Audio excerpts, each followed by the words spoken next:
Shrug emoji.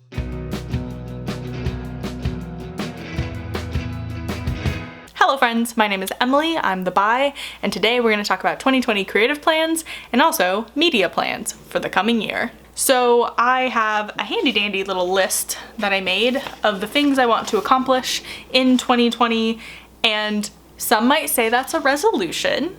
And you know what? You are probably right. But I'm not going to call them resolutions because they will actually get done. Here is my handy dandy list. Extremely basic. I have 4 major things creatively that I would like to get done.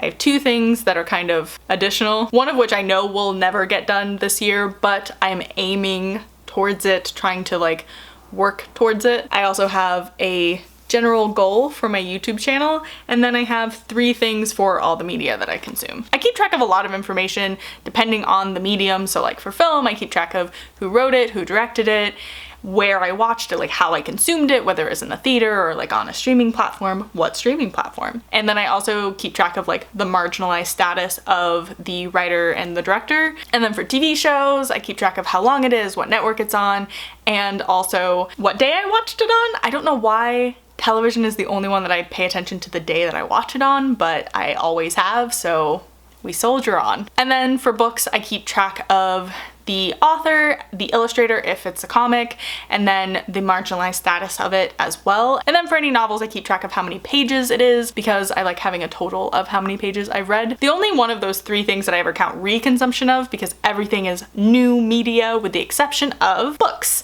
because I was barely reading before, so it's great if I reread something and I want to count it. Even if I don't end up counting it towards the total of books that I've read, I still like to know how many books I read, even including rereads, if that makes sense. But movies and TV shows, I'm only counting new watches, things I have never seen. Okay, so let's get into it. My overall goal for the channel is that I would like to have 500 subscribers by the end of 2020. I don't know how that's gonna go, but that's the only major goal I have for the channel because I think it would be cool. Okay, so my media consumption stuff is that I always try to set the goal for the next year slightly higher than what I currently am at. So for new movies, I am currently at about 77, I think, with the movie that my boyfriend and I watched the other night, and I would like to watch 100 new movies in 2020. I don't really care how I'm watching them, I just would like to watch 100 movies I have never seen before in the new year. For television, I'm at about 300 and something episodes. There have been years when I have been counting this where I've watched over 1,000 episodes of TV and everyone thinks that's completely insane. And you know what? It was completely insane because wow, I haven't gotten there in a long time. So I'm sitting at about 300 something. So next year I would like to watch about 500 new episodes of television in some way. I know my boyfriend and I are probably going to watch a couple of new series that either we both haven't watched or I at least haven't watched, although we are going to watch Battlestar Galactica because he's never seen it and I think he would like it, which I have already seen. So that's a lot of episodes of TV that will not be counted. Whoops. But I really want to make him watch it, so here we are. And then for reading, which is very specific to this channel, I would like to read 35 new books that I've never read before. So I'm currently at 30 books total, including rereads, of which I've done quite a few. 10 of them have been rereads. So I read 20 new books, not counting anything I haven't finished up to this point.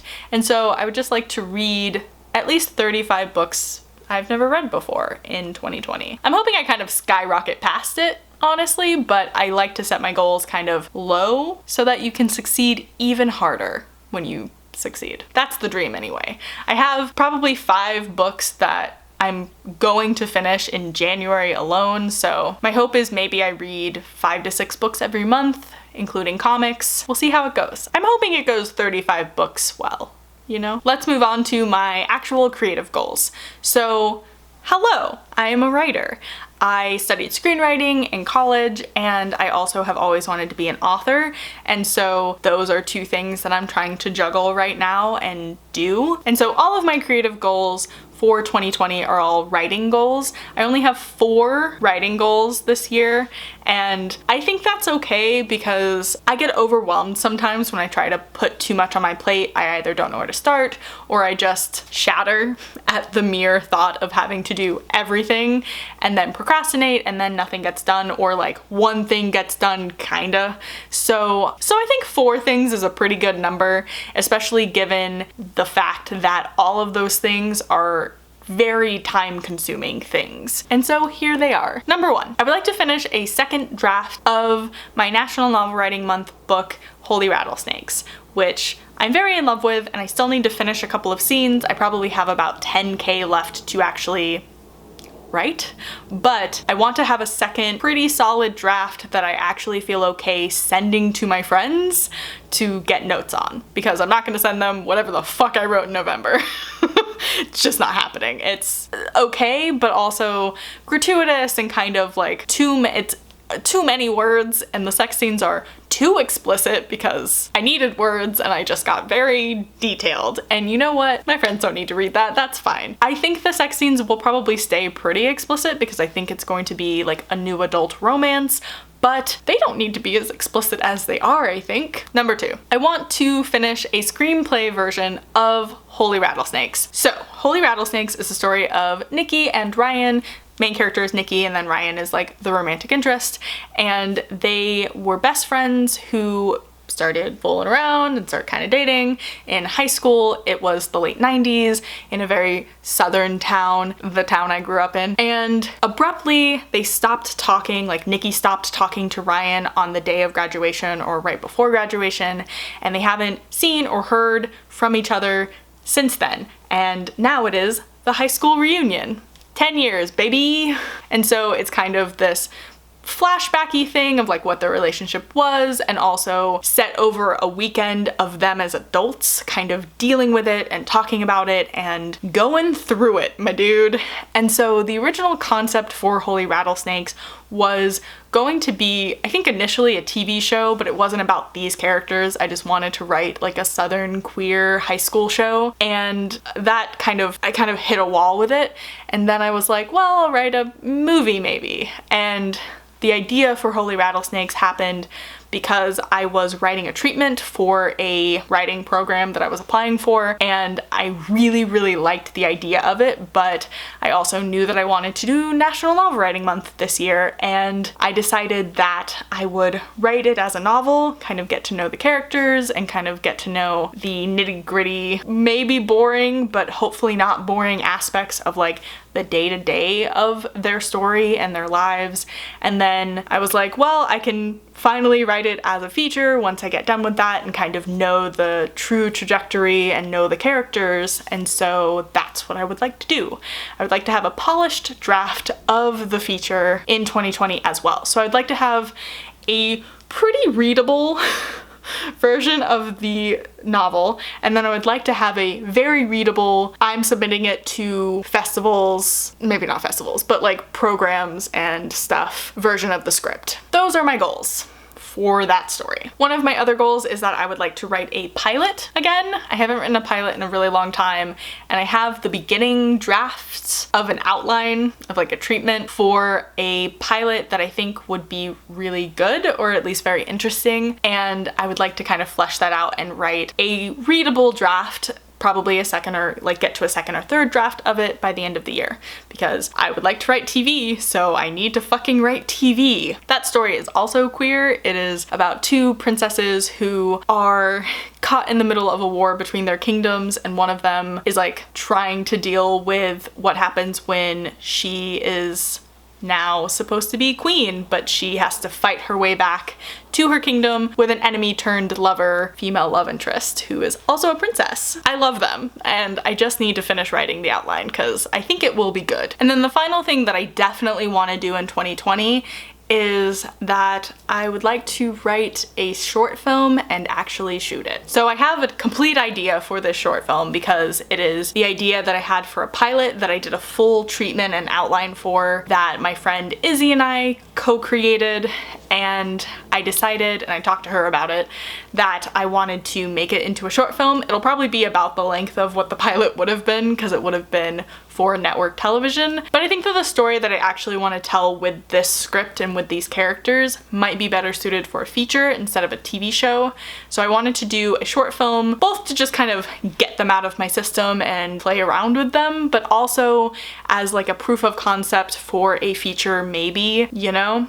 It's taking a very specific part of what was originally the pilot, which was the entire fourth act, and making it into the actual story. It's a story about some political staffers during an election not unlike the one we had in 2016. Still shitty, but not quite as evil. It's about the relationship between these two best friends who are also kind of rivals. I don't think there's gonna be any romance going on, but it is definitely like, that's the relationship I want to explore, is female friendship and like female rivalry, and also what it looks like in this context. It's basically an election night party with this very specific kind of relationship and this very specific set of events that are happening.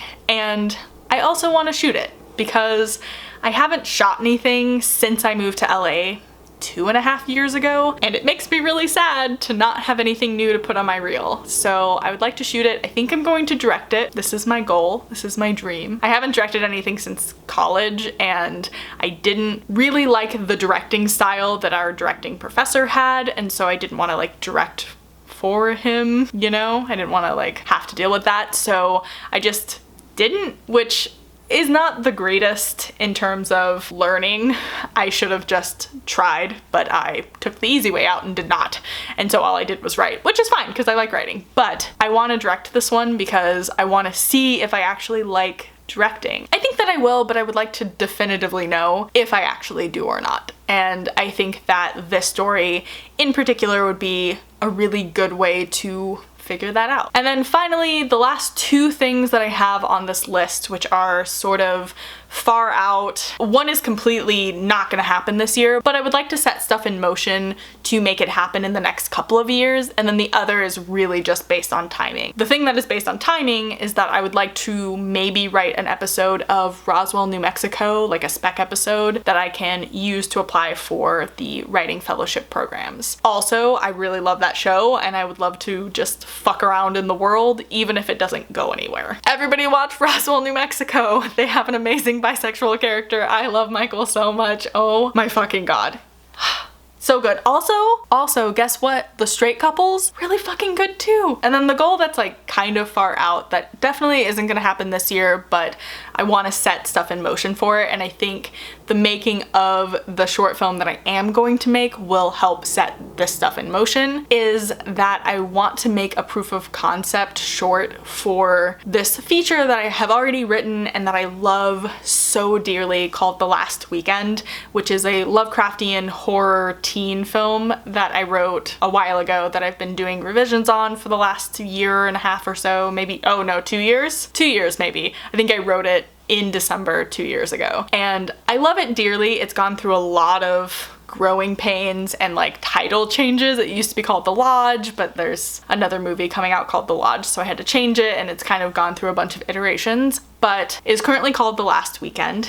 And I think ultimately I need to shoot something from it in order for it to be realized and for me to be satisfied, even if it never gets made in its full form. Any of the things that I think I would shoot for it, whether it's the opening or an actual thing with the Lovecraftian monster, needs budget and time and things that I just don't have right now. I would like to set those things in motion, and if the other short film that I'm going to make this year maybe does okay in terms of like engagement and reaction, then maybe I can crowdsource fund money to make the short film version of The Last Weekend, which is a dream.